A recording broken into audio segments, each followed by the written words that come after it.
Father Cristino, welcome back. Thank you, Ken. Pleasure to have you. Always a pleasure to be with I you. have to tell you something that happened recently. I was pulled aside in a social gathering by a gentleman, and he says, that priest you have on sometimes, I think he would be suited to answer some questions I have. Oh, very good. And so some of the questions I would like to present to you come from some viewers, and there are also some that I've been thinking about myself and have been meaning to ask you on some clarification for, specifically regarding this is land acknowledgements that happen very regularly here in Canada. Now, for our viewers who are unaware of what a land acknowledgement is, would you care just to summarize what happens and when it happens? Sure. So a land acknowledgement comes from out of the Truth and Reconciliation Commission's report that generated what we refer to as the calls to action. It would be appropriate and helpful for fostering reconciliation with and among Indigenous people in Canada, that it would be recognized where we are standing or where we have gathered are the traditional territories of Indigenous people who, it's an undeniable fact, lived here before anyone else lived here. And so there's a whole wide range of formulations and a variety of ways in which people have tried to accomplish that. But that's basically where this whole concept of land acknowledgements came from. Okay. I thought maybe it might be good to just give an example of one that sometimes happens in our area, and it goes like this. We acknowledge that we are on Treaty 6 territory of the First Nations, including Cree, Dene, Nakota, Lakota, and Saulteaux territories and homeland of Métis Nation. We reaffirm our relationship with one another in the spirit of reconciliation. Mm-hmm. So they have different formulations, but what does that mean? I think what it means, or what the hope of having these land acknowledgements is for, is so that when people are gathered in some place, we will not lose sight of the fact that irrespective of what we're doing on this land now and how we're living and paying little attention to its history, something like a land acknowledgement will keep it ever at the front of our mind that where we are wasn't just blank, empty space where no one was living and no one was working and no one was farming or hunting until Europeans got here. And I can appreciate from the perspective of wanting to preserve history, wanting to do justice to our predecessors and ancestors, that there has developed this desire to state that and to try and help remind people of that fact. And if you don't mind, if you could share just a little bit, you have an Indigenous background, right? Mm-hmm. So in previous episodes, you talked about your Italian heritage, but there was something else in your background, right? Exactly. My mother, yes, she's born of Italian immigrants to Canada, but my father has, on both sides, his maternal and paternal sides, Indigenous heritage that obviously goes all the way back to the origins of our family. On my grandfather's side, there would be traditionally what we refer to as Métis. He had a French-Canadian line through his father and Indigenous First Nations line through his mother. My grandmother was also born on a reserve, the Saddle Lake Cree Nation, northeast of Edmonton, to an Indigenous father. Although her mother was of British descent, she moved out west and lived on reserve and married an Indigenous man.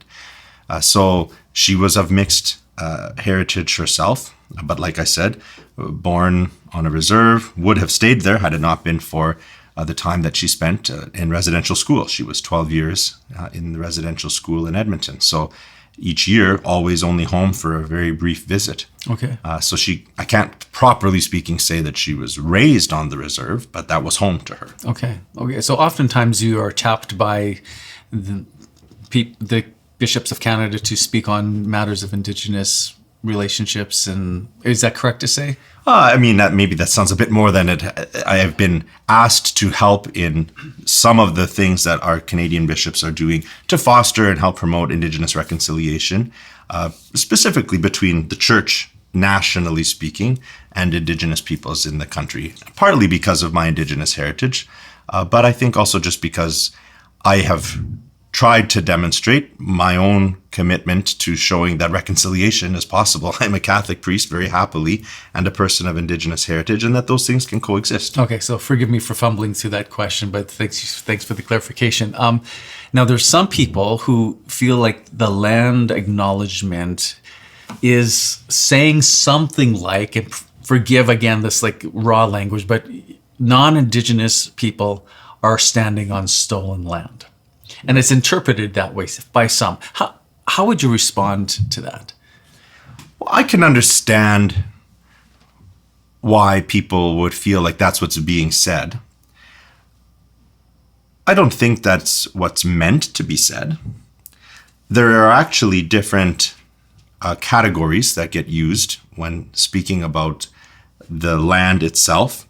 Sometimes you will hear the phrase used, the unceded territories of, in which case that is making reference to whatever First Nation or Indigenous group of people in some geographical location who would argue that they never did enter into a treaty agreement of any kind, that their land would be now used and lived on and controlled by Europeans.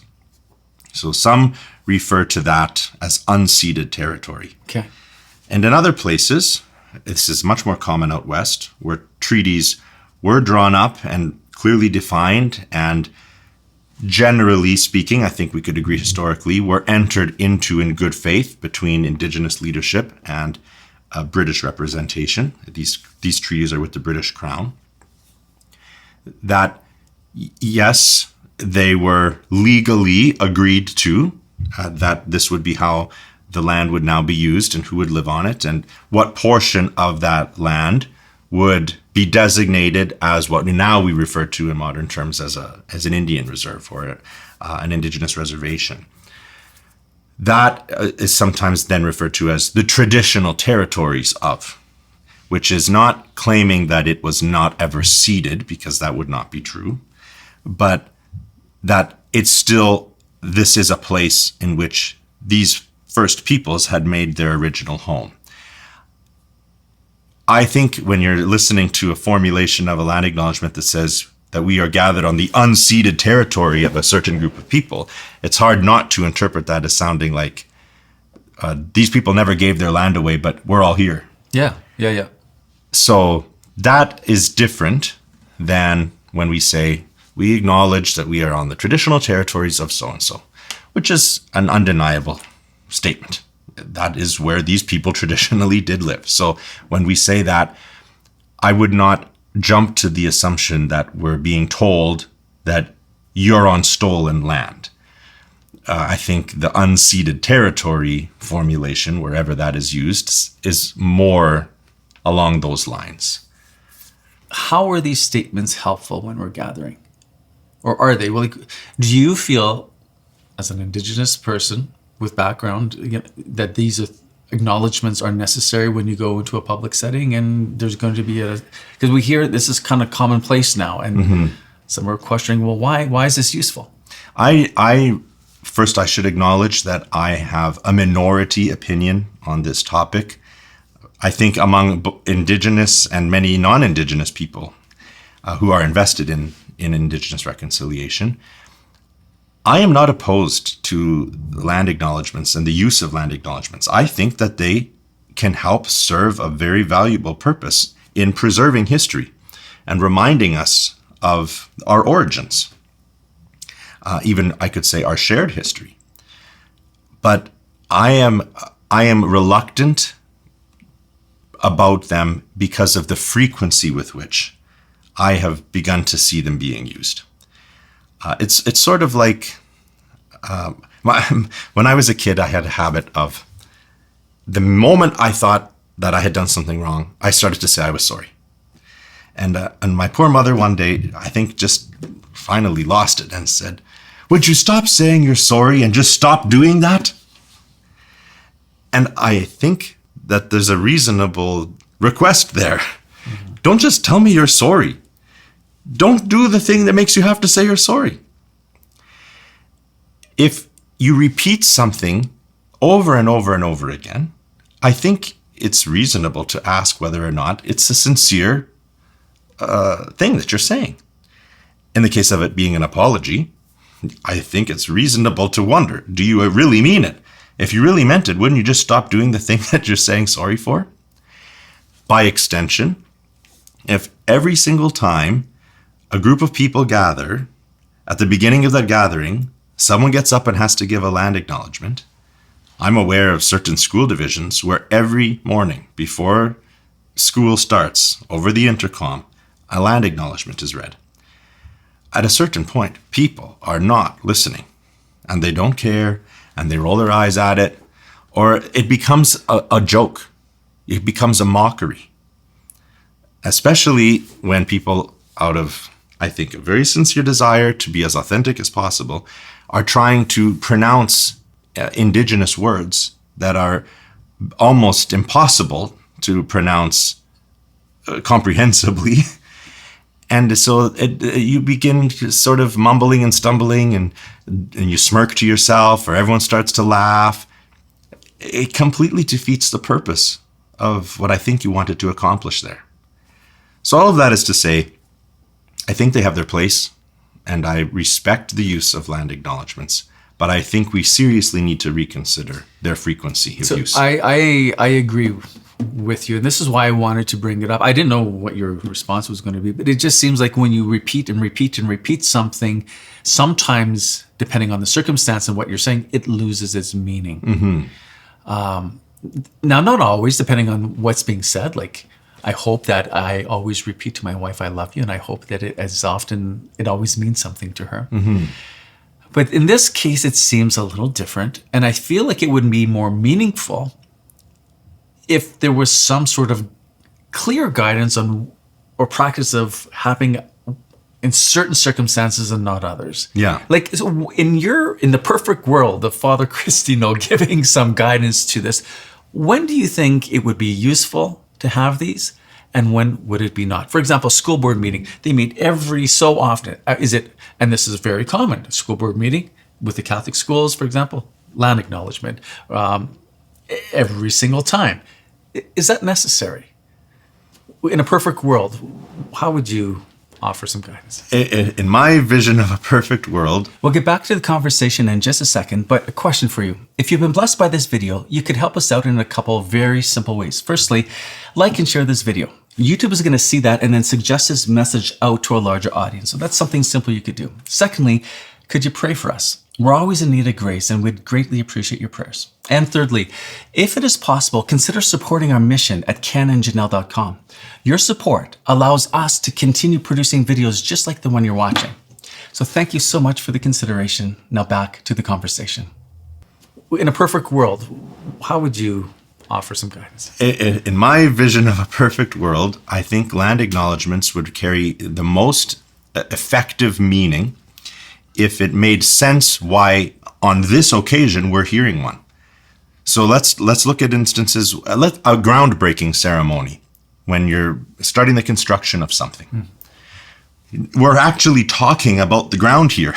So let's remind ourselves what this ground represents, to whom it has always belonged and has been lived on and continues to be lived on to this day.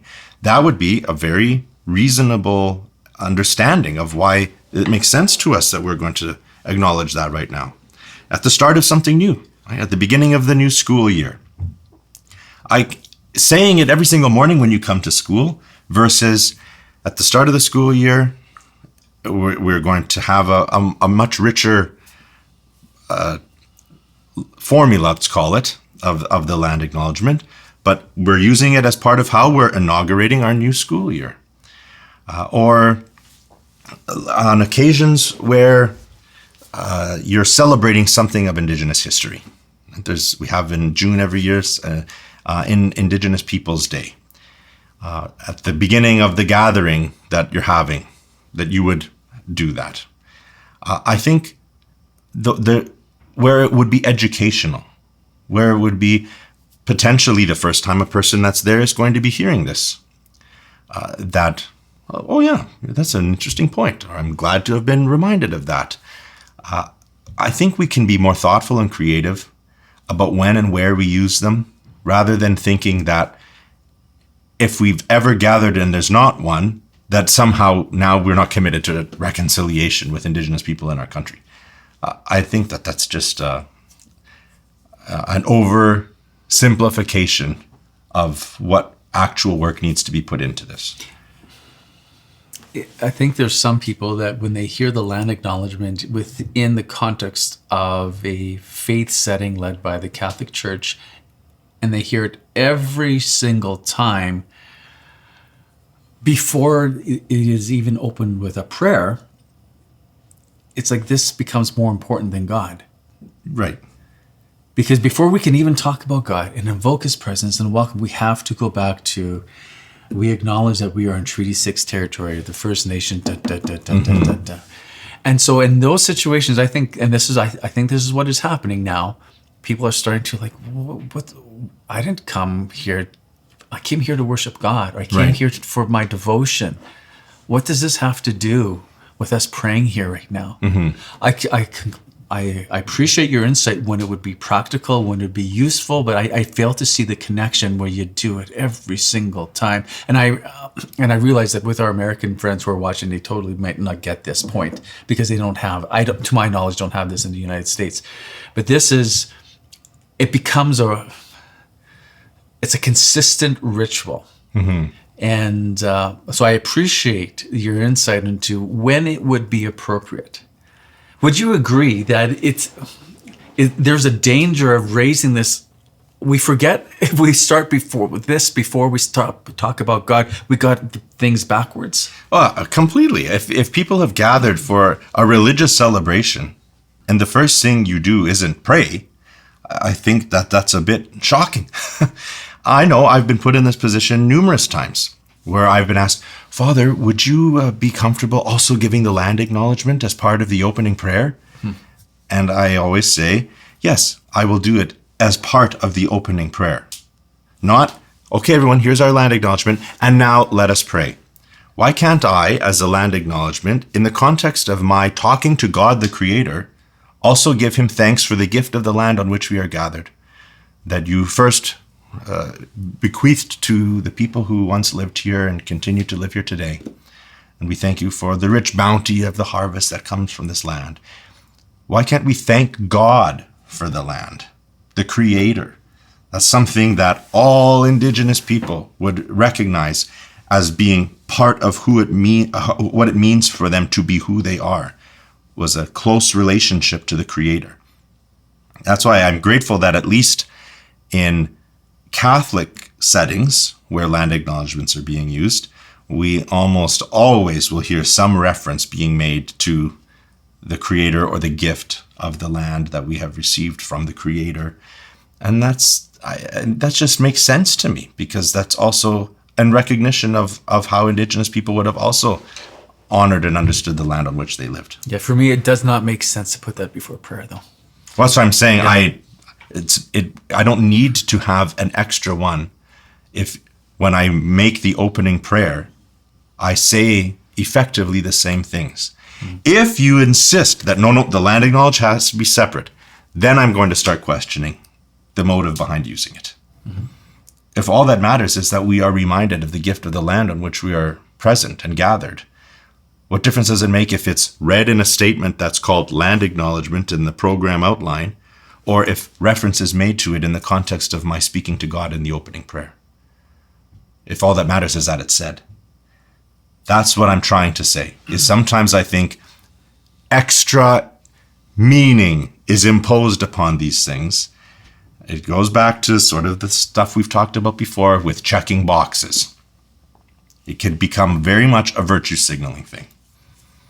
And I hear that sometimes. It sounds like some of these formulations are like trying to outdo each other in their indigeneity. And I just think, are we missing the point here? Did you just invent a new word? Oh, no. In my circles, you hear that word come up quite often. I've never heard that word before. Thank you for educating me. Yes, I'm happy to educate you.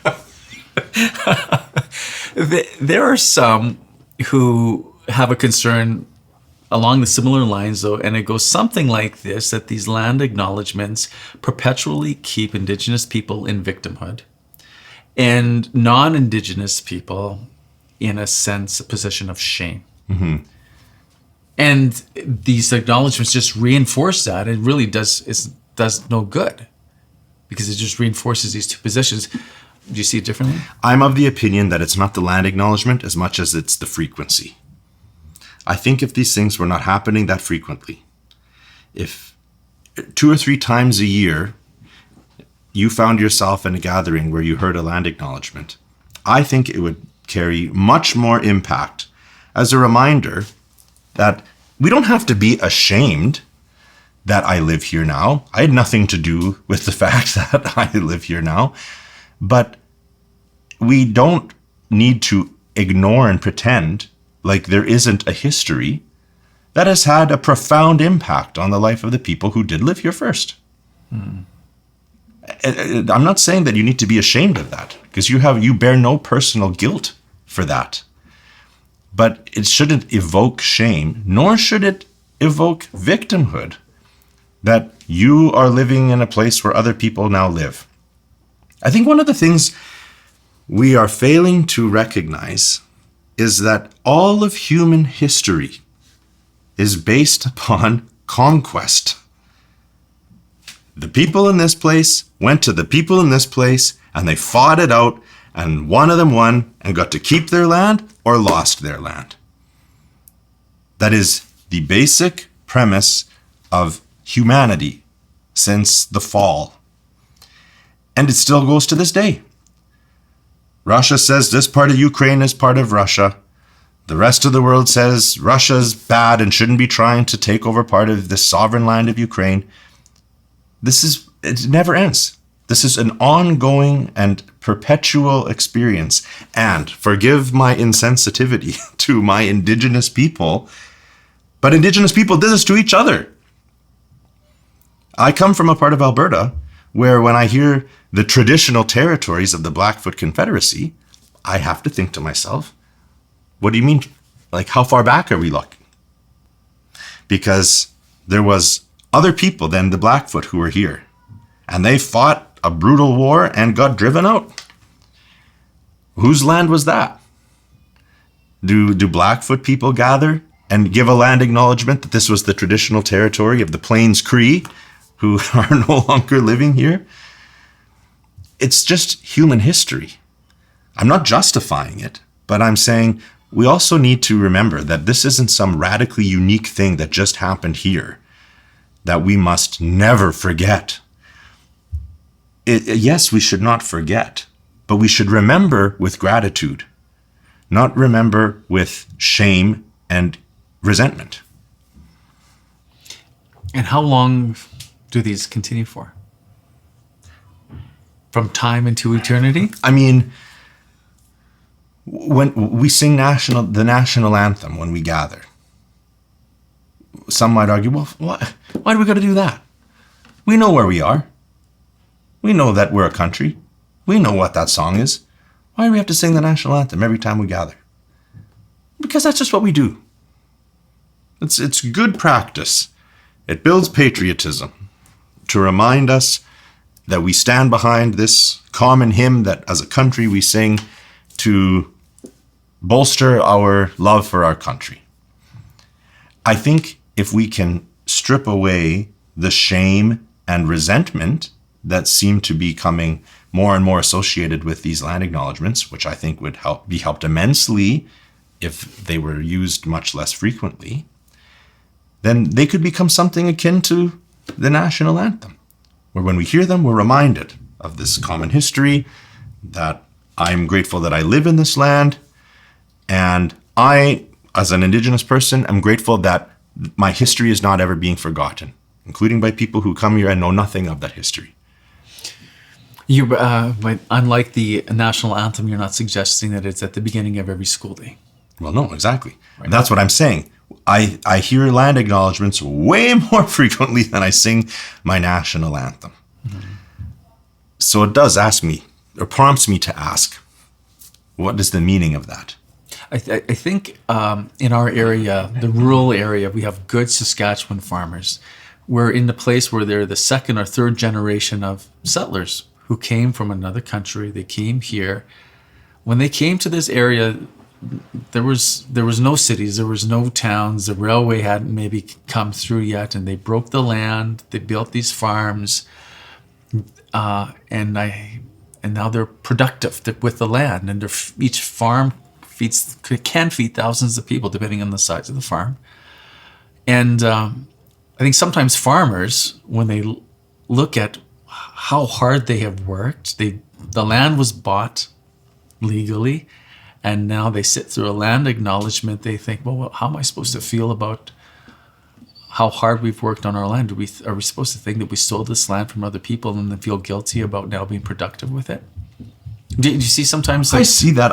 And that's what I'm saying, that just because you think something, or just because some emotion or reaction is evoked in you, doesn't mean that it flows logically from what's happening.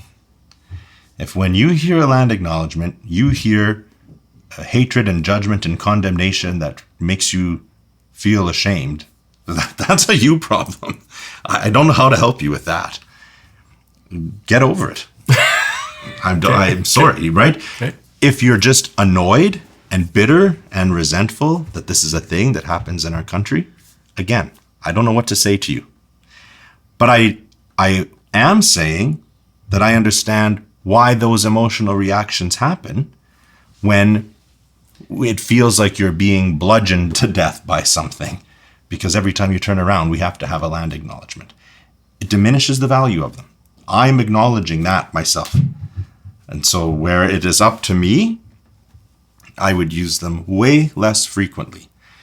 But if there are people who think that fundamentally, as a principle, we talk lots about principles, as a principle, a land acknowledgement is inappropriate or unhistorical or causes harm, I just can't accept that as a principle. It has the capacity to preserve history, to express gratitude, to recognize the objective goodness of the place where we are. Those are good things. And I don't think we need to get ourselves all tied up in knots over it. But I do appreciate how annoying it can become if every time you turn around and every time you enter a building and every time you sit down, as you've heard me maybe make the joke before, where 2 or 3 are gathered in my name, there will be a land acknowledgement. That's not what our Lord said. That's not the gospel. We don't need to be so uptight about making sure that they always happen, nor do we need to be so uptight when we hear that they do. I think if people could just receive them for what they have the capacity to give, they'd actually accomplish a lot more.